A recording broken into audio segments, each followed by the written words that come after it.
Good morning. Welcome to the session on discovery. I hope everybody's wide awake. We've got a lot of great talks this morning. So we actually have 4 talks and 5 speakers. So it's a lot to fit in this session. So we'll just get started right away.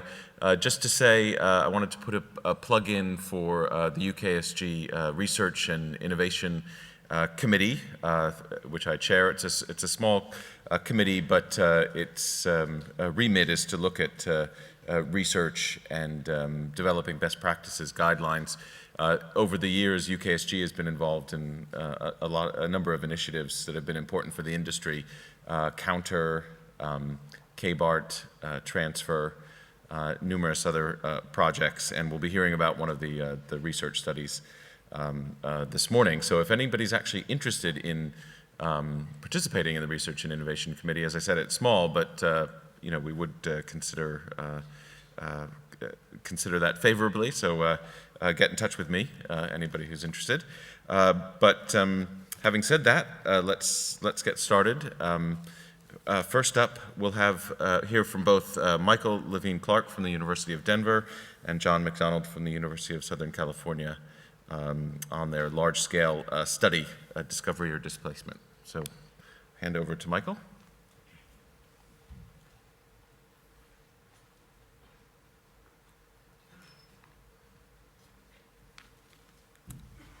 So thank you, and good morning, everybody. I'm Michael Levine-Clark, University of Denver, and with John McDonald and Jason Price, we're working on a study of looking at the impact of discovery systems on online journal usage. This is a study that is partially funded by SCELC, which is the Southern California Electronic Library Consortium. And so our basic question, does implementation of a discovery service impact the usage of publisher-hosted journal content? We are all of us implementing discovery tools. We're telling our users essentially that they should be searching this new and different way. They should be searching this single search box instead of searching all of the other resources that we've made available for them. And that is inevitably going to change what they're finding and how they're finding it, and ultimately what content gets used. This part of the study, this question about online journal usage or publisher-hosted journal usage, is only the first phase of the study. We recognize, obviously, that discovery tools are about much more than publisher-hosted journal content. They have a lot of other stuff in them. These are, of course, intended to help people find resources across all the different information types that libraries provide. A discovery tool is for finding books, it's for finding articles, it's for finding any number of other things. And we recognize that this part of the study is only looking at one piece of what discovery tools offer. This is not necessarily to scale, but I think it gives you a sense of what we're looking at. The discovery tool as a whole has ebooks and print books and aggregator journal content, as well as publisher journal content. Within the publisher journal content, which is part of the larger circle, we're looking at a subset of 6 publishers. So 6 major journal publishers, well, actually 6 ranging from major down to relatively small. It's important, I think, to recognize that we are measuring whether there's an effect. So whether usage changes from before to after implementation. We're not measuring, and we can't measure, why that effect is happening.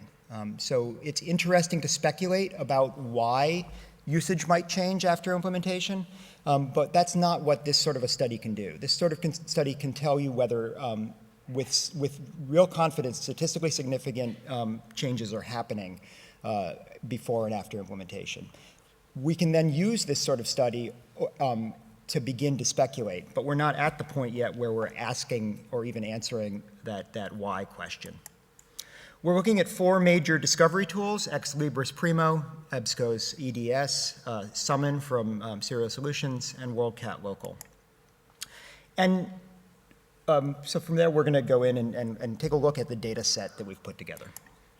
We contacted libraries that we knew had implemented discovery systems. We went onto LibWebCats and we found libraries that we knew were supposed to have a discovery service in place.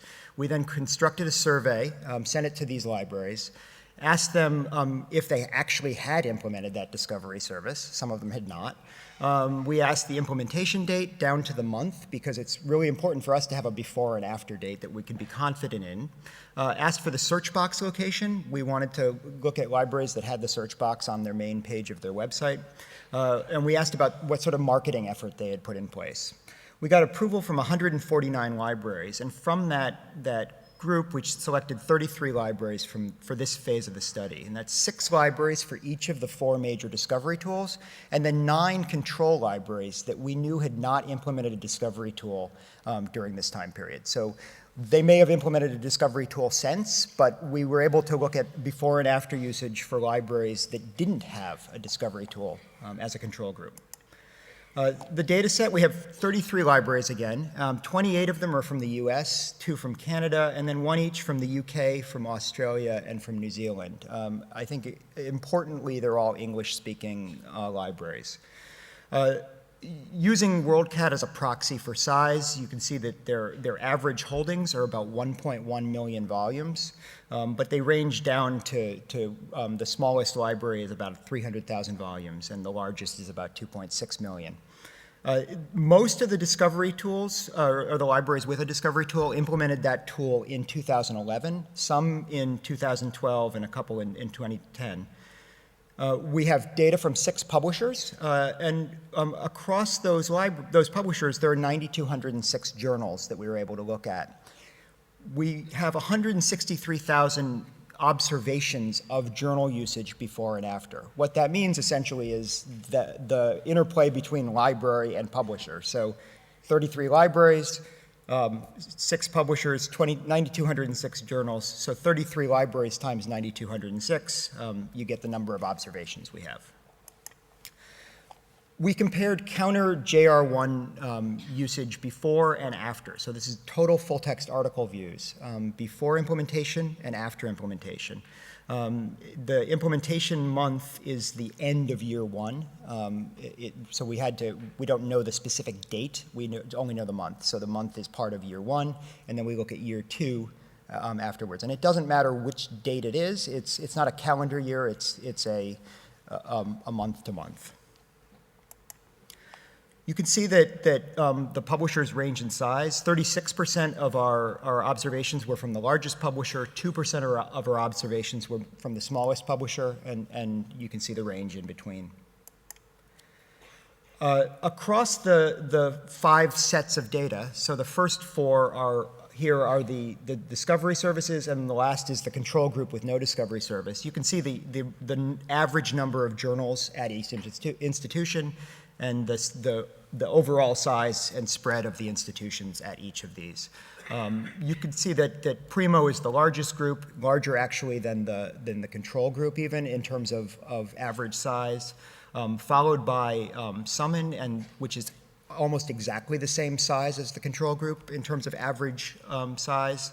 And then EDS and WorldCat are smaller libraries in terms of their journal holdings. The average journal usage by library, these are all 33 libraries with before and after.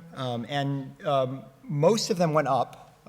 6 of the libraries' usage actually went down after implementation of a discovery service. And at least one of these is a control group library, so they never implemented a discovery service, and their usage went down from year 1 to year 2. You can see here that the play by publisher for each of the different groups. So each of the bands of color is a particular publisher, and each publisher is available from in each of these 5 different groups. Serial Solution Summon is at the top, the control group is at the bottom. These are actually in reverse alphabetical order. It's alphabetized from the top up. It's not saying that Summon is at the top for any other reason. Most of them increased, they all increased for Summon. But you can see that green publisher actually decreased pretty significantly for a couple of them, and the orange publisher decreased pretty significantly for EDS. And the publishers were maintaining anonymity at the moment. I'm now going to turn it over to John, who's going to take us through some of the findings. So that's a description of the data that we actually have, and I'll go through the stats.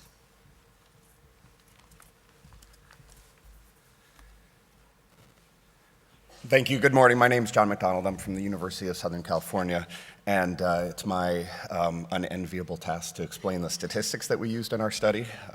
So I'll go through relatively quickly, but there'll be time for questions after. The first thing that we had to do with our data set was examine the data for outliers, and this chart shows each one of those little blue dots is one particular observation. So this chart shows 163,000 blue dots, and using z-scores, we determined that anything above 5 standard deviations from the mean for the entire data set, or below that, 5 standard deviations below the mean, would have been an outlier. And so we took those, and standard in statistics is to eliminate extreme values so you don't skew your data set. So we actually eliminated some observations. What's interesting to note is that even though it looks like a lot of dots, it was only 190 observations out of over 163,000. So very few outliers, but there were some. Sorry, my notes are. I was trying to join the wireless right in the middle of the presentation. This chart shows a graphical representation of the full model, and what's interesting to note here is that each of the publishers, each library had journals from every single one of the publishers, with one or two very small exceptions, and they fell into each of the 5 different discovery groups. And what that led us to understand is that our testable effects were that we could test for discovery tool, and the discovery tools were each implemented by multiple libraries, and they had content from each of the publishers. The publishers were accessible in all the discovery tools and accessible across multiple libraries. And then libraries had content from all the publishers, but the one key point is that each library only had one discovery tool. So we couldn't examine a particular library that had 2 different discovery tools and how that discovery tool might have affected usage. And here's our nested ANOVA model, and we'll go through each of these in a little bit more detail. But what's interesting to note from this slide is the analysis of variance model showed that discovery tool was a statistically significant effect. That's on the side there at 0.028. That means that we're 97% confident that changes in discovery tool were not due to random chance. Publisher turned out not to be significant at this phase of the study because it did not fall within our 95% confidence interval. But discovery tool, the interaction of discovery tool and publisher was significant, as was the institution, the library, nested within the discovery tool. So again, we had to use a nested ANOVA model because each library could only have one discovery tool that we were testing for. So this chart shows all of the libraries sorted by mean change of their overall journal usage, and the error. Each one of those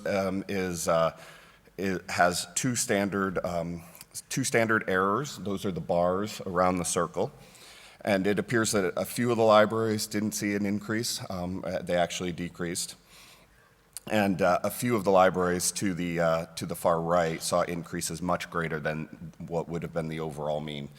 And this chart we normalized for institution size by multiplying the overall average journal change by 1,000 FTE.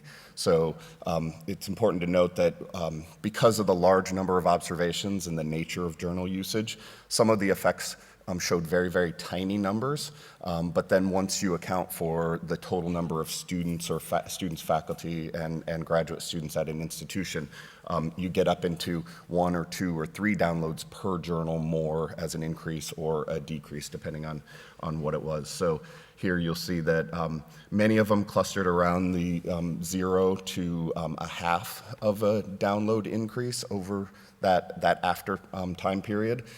But once you multiply a half by the 4,000 or 5,000 journals that a particular library had, and then multiply it by the total students, you would end up seeing a significant number of increased downloads. So when we arrange the libraries by the discovery tools, and this is the part of the model that is the library nested within discovery tool, and plot the same data, we see that many of them had overall increases, and that within the particular discovery tools, some of the institutions varied much they increased much more than the mean, and others did not. Other libraries decreased or were right around the mean. So we just know that this is a significant effect, that the discovery tool made a difference in the usage of online journals for these libraries in this study. Then we looked at publisher as well, and again, I told you earlier that publisher turned out not to be significant in our model, and the interesting thing, looking at these plotted means, the three publishers in the center there all clustered around 0.22 or 0.23. That means that it wasn't significant, and the changes between different publishers cannot be attributed to anything other than random chance based on our statistical model. Looking at discovery tool, you'll see the different discovery tools plotted here, the control group, EDS, Primo, Summon, and WorldCat Local. And the discovery tools, the difference in the mean change for the discovery tools was a significant factor. And journal usage at Primo and Summon institutions increased to a greater degree than the usage at EDS and WorldCat Local institutions. But we don't know if the EDS and WorldCat Local usage increases were different from any overall background usage increases across all libraries. So basically, EDS and WorldCat Local were roughly equivalent to the control group. And the control group shows that online journal usage just naturally increases over the course of time to a small degree. And in our chart, or with the institutions that we tested, it increases about 0.15 downloads per journal per 1,000 FTE of students. So the final question addressed by our analysis is if the effective discovery services differs across publishers. And that's what we were really interested in, led us into this study. We've had contacts with some of our publishing partners, and they had indicated that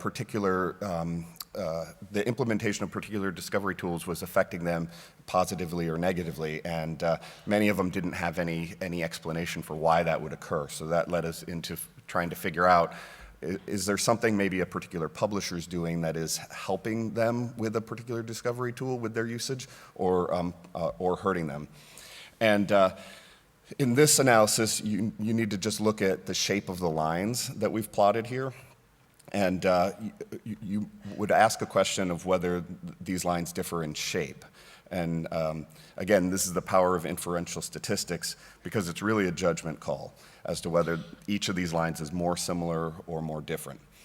Our F ratio shows that the effective discovery service indeed does differ across publishers. At least one of the lines differs significantly from one of the others.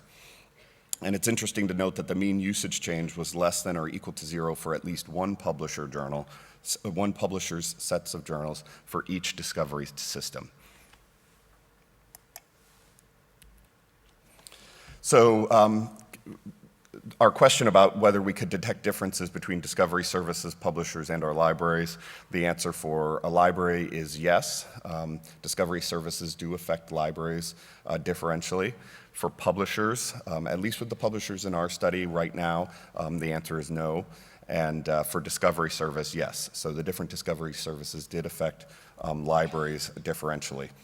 And if there's a differential discovery effect by publisher, so again, that was the publisher discovery service interaction term, and the answer to that question is yes. Moving on, we've got a set of next steps for our study. So we've been working on this for almost exactly a year, and so we're bringing to conclusion this is basically phase one. We wanted to study if there was an effect on publisher-hosted journal content, and we're going to start moving into a phase, the next phase of the study, which is where we design and test for the effects of additional items. Michael mentioned it earlier about aggregator full text availability. Some of the publishers in our study may have more or less content available from aggregators from these particular libraries, and that may be what's offsetting the publisher-hosted journal usage. We also want to control for the size of the publisher, total number of papers that they would publish in a given year and in those sets of journals. Based on our analysis showing that publisher didn't have a significant effect, we do believe that the actual subject of the journals may have had a significant effect. So when we break out the subject areas of the journals involved, we see very substantial differences based on science and medicine titles in particular versus social sciences and arts and humanities titles. So we've got to incorporate that into our statistical analysis. We also want to look at overall usage trends, and most importantly, trying to get to part of the why. Why is this happening? We want to look at the configuration options that each of these libraries has put into effect in their discovery tools. They may have chose to use direct linking or may not have chose to use direct linking. They may have chosen to alter an algorithm from one of the discovery services, or may not have chosen and just gone with the default configuration. So we believe that those things will really show us some of the why of what's happening. And we have presented results of this study in a number of forums, and we've got the slides up for the different presentations we've given, longer and more detailed statistics. If you really need some sleeping material, you want to click on the URLs at the bottom here.